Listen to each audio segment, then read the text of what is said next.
இன்றைய வேத வசனம் லேவியராகமம் 19ஆம் அதிகாரம் 14ஆம் வசனம். செவிடனை நிந்தியாமலும் குருடனுக்கு முன்னே தடுக்கல்லை வையாமலும் உன் தேவனுக்கு பயந்திருப்பாயாக, நான் கர்த்தர். கர்த்தர் இன்னைக்கு நமக்கு கொடுக்குற வார்த்தை, தேவனுக்கு பயந்திருப்பாயாக. நம்ம சங்கீதத்தில் படிக்கிறோம், சங்கீதம் 111ஆம் அதிகாரம் 10ஆம் வசனத்தில், கர்த்தருக்கு பயப்படுதலே ஞானத்தின் ஆரம்பம், அவருடைய கற்பனைகளின்படி செய்கிற யாவருக்கும் நற்புத்தி உண்டு, அவர் புகழ்ச்சி என்றென்றைக்கும் நிற்கும். கர்த்தருக்கு பயப்படுகிறது தான் ஞானத்தின் ஆரம்பமே. கர்த்தருக்கு பயப்படும் போது தான் கர்த்தருக்கு பயப்படுதல்னா அவருடைய வார்த்தைக்கு கீழ்ப்படுகிறது. அவருடைய வார்த்தைக்கு கீழ்ப்படியும் போது நம்மளுடைய வாழ்க்கையில் நம்ம மாற்றத்தையும் முன்னேற்றத்தையும் பார்க்க முடியும். அதில் சொல்லப்பட்டிருக்கும், அவருடைய கற்பனைகளின்படி செய்கிற யாவருக்கும் நற்புத்தி உண்டு.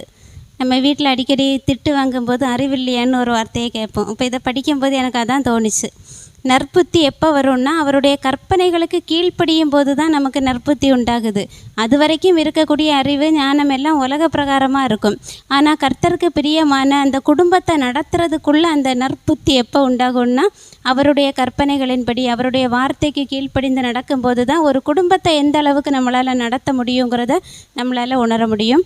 அப்படிப்பட்ட நற்புத்தி நமக்கு உண்டாயிருக்கட்டும். கர்த்தருக்கு கீழ்ப்படிந்து அவருடைய வார்த்தைகளின்படி நடப்போம். கர்த்தர் நம்மளுடைய வாழ்க்கையில் மாற்றத்தையும் முன்னேற்றத்தையும் கொண்டு வருவாங்க.